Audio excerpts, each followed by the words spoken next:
West Virginia football coach Neal Brown recently appeared on an episode of The Voice of College Football with Mark Rogers. And during that interview, Coach Brown made a few comments that really stuck out to me and made me think, maybe, just maybe, Neal Brown is not or has not been the problem with WVU football. Is that the case? Pull up a chair, sit back, relax, and let's talk about it. What is up, college sports fans, Big 12 fans, and fellow members of Mountaineer Nation? This is Couz, and welcome into another edition of Couz's Corner.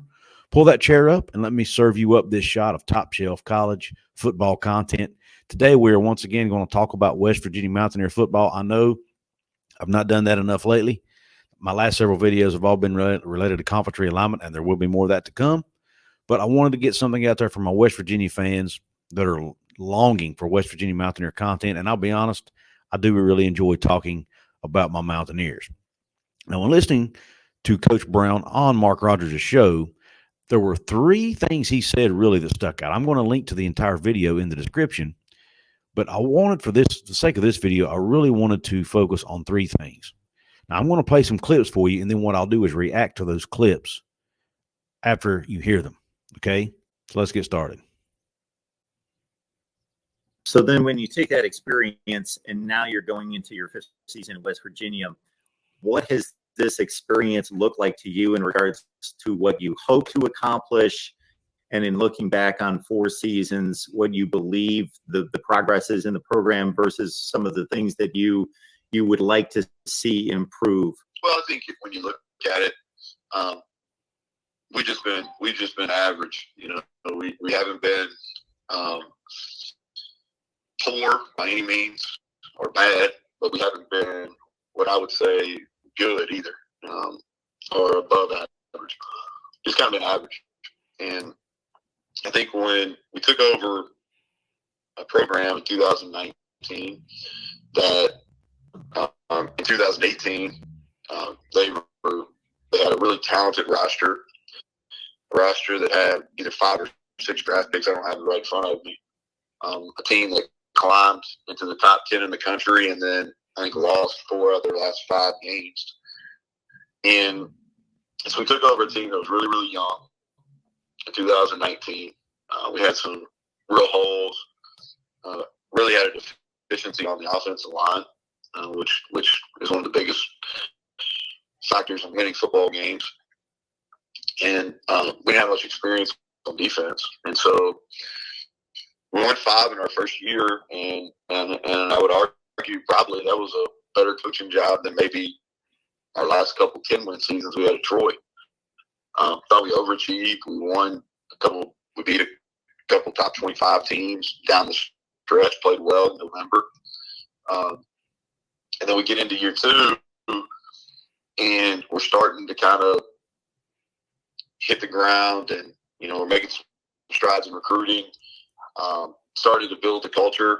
The infrastructure was not in place, and that's not a knock on the pretty staff at all. It's just, you know, in 2012, West Virginia made the big jump to the Big 12 conference, leaving the Big East, and West Virginia had a ton of success in the Big East, and as an independent before that, and then it was a huge jump up in competition, and the infrastructure of the program just wasn't equal compared to some of the other teams that we're facing in our league. Okay, I want to talk about that for just a minute. Let's talk about, first off, he talked about the offensive line and the youth on this football team, especially the offensive line. And he was accurate on that. I mean, I'm going to read you a list of names. This is the 2019 football roster that Neal Brown coached, that he took over from Dana Holgorsen. Now, these were players that had pretty much all been recruited by Dana at the time.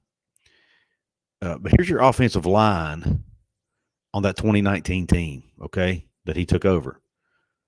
Brandon Yates, a freshman. Now, Brandon's still on the team and has contributed, but he was a freshman. Colton McKivitz was a redshirt senior. Now, he was the one bright spot, and he ended up getting drafted in the NFL and is still playing in the NFL today. Eric Josted, who had never even heard that name before until I looked this up, to be honest. He was a redshirt sophomore. Parker Moore was a true freshman. Michael Brown, a redshirt junior. Nick Malone, who was still on the team, was a freshman. Noah Drummond, redshirt freshman. Tyler Connolly, freshman. Zach Davis, redshirt junior. I don't remember him getting on the field a lot, if at all. Donovan Beaver, freshman. Bryson Mays, redshirt freshman. Blaine Scott, redshirt freshman.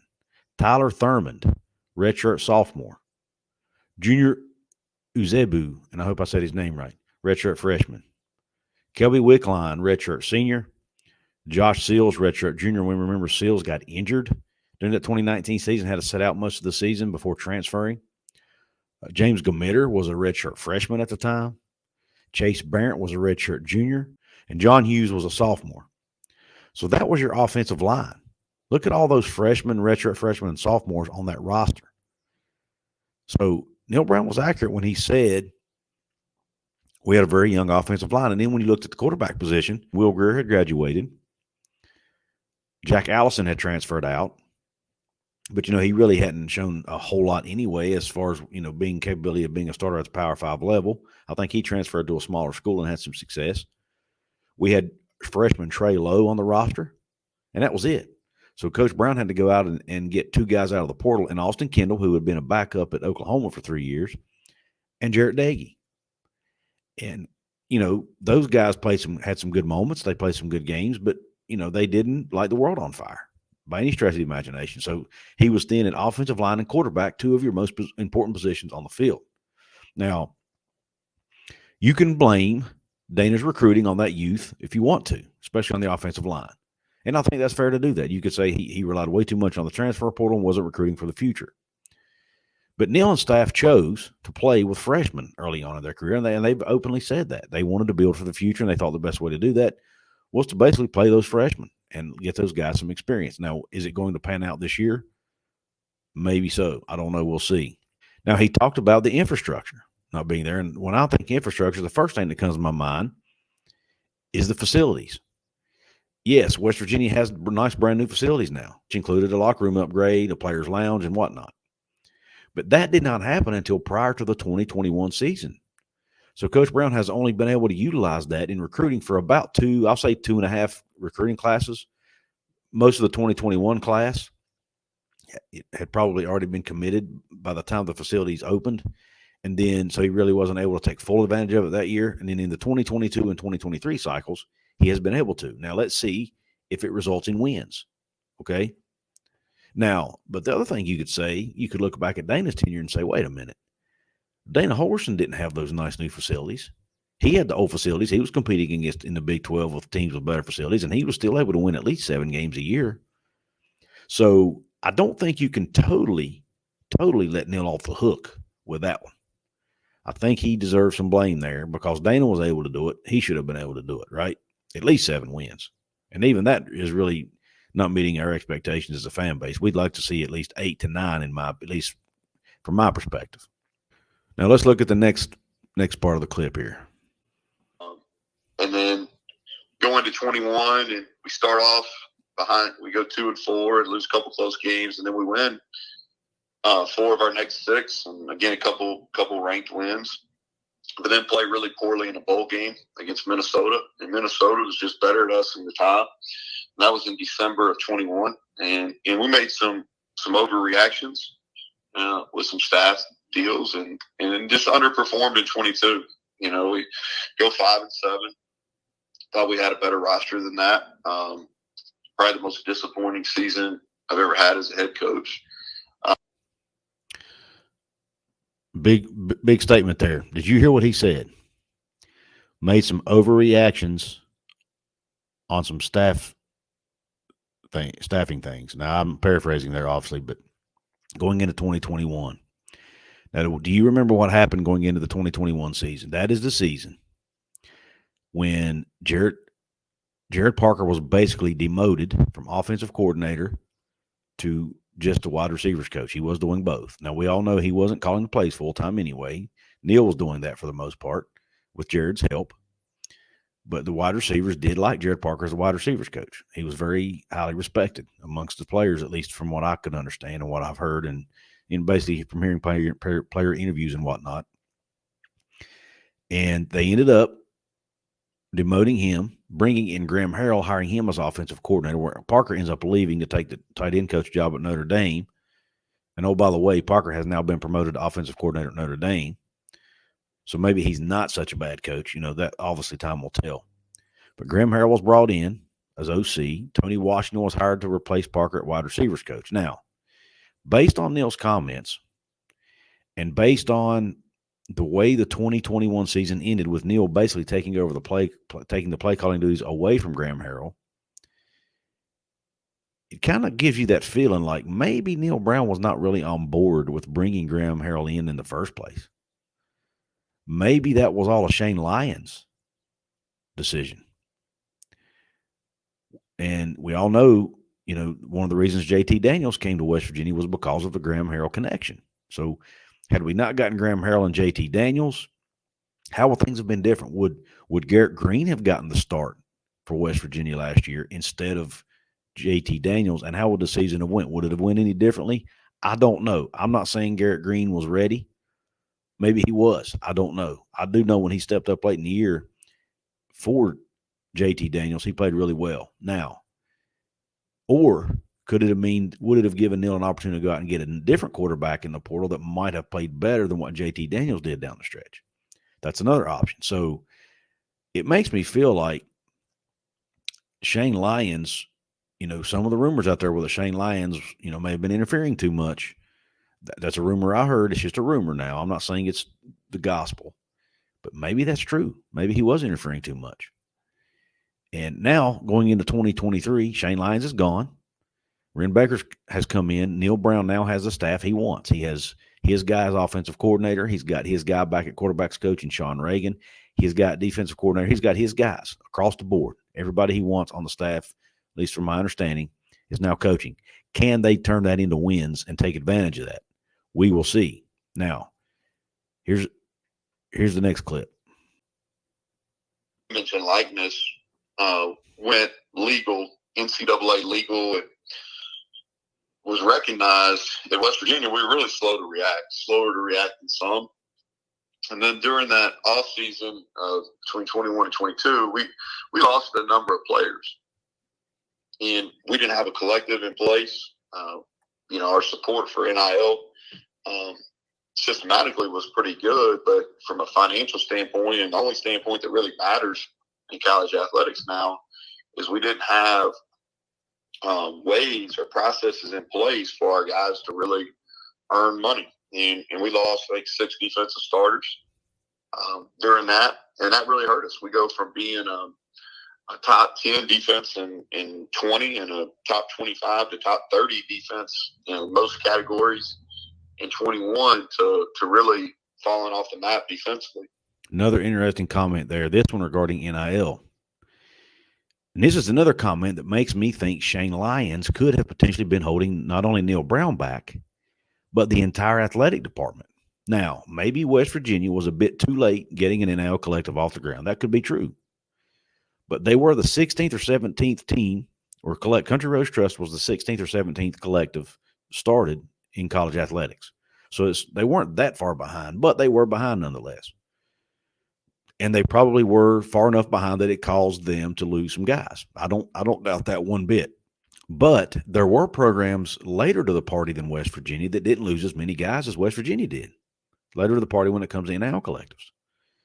So I don't think it's totally fair for Neal to blame all of that on NIL because, like I said, other programs are still able to get through that all season without losing as many guys as West Virginia did, even without strong NIL collectives at that time, because NIL was still fairly new, or well, still new, and collectives were still new.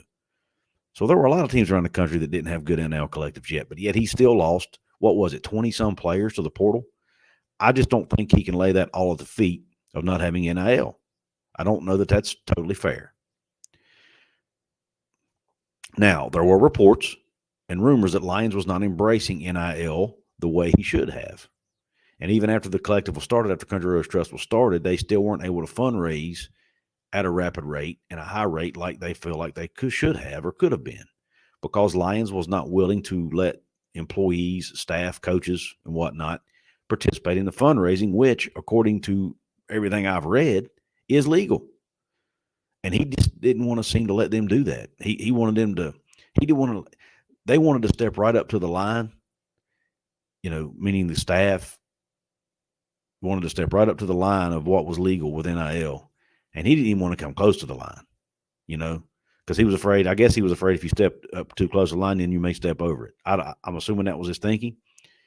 But in today's world, if you're not up to the line, you're getting left behind by everybody else. And I think that could have been part of the issue, but I don't think it's all of it. So I don't think it's 100% fair to blame it all on Shane Lyons, but I do think some of the blame should be laid at the feet of Shane Lyons and his unwillingness and or inability to embrace NIL and West Virginia's role in that.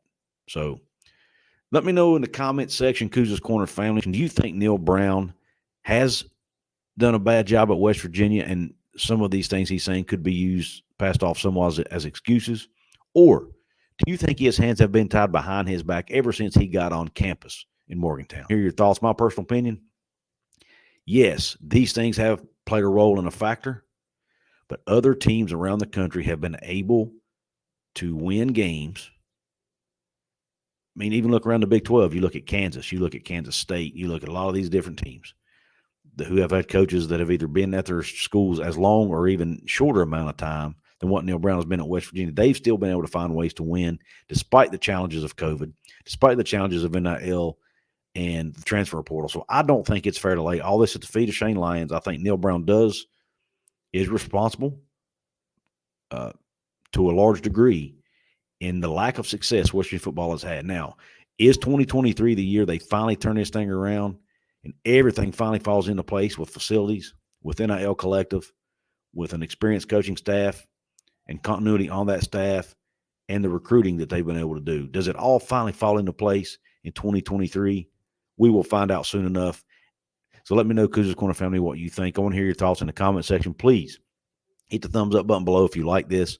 Please subscribe to the channel. Help me get to my next goal of 6,000. Please share it out with your friends. Let them know about me here at Couz's Corner. Guys, if you want to support me financially, there's a lot of ways to do it. Go check out my merch store. Get yourself a Couz's Corner hoodie, a Couz's Corner tank top, a Couz's Corner t-shirt. You can get a coffee mug. I've got a lot of different other designs as well. I've got the West Virginia JD design, the West Virginia versus the World design. Go check them all out in the merch store right now. You can click one of the photos below to get you into the store, or there's a link in my description box. With that being said, guys, I really appreciate you tuning in to this episode of Couz's Corner. And until the next one, Q Country Roads.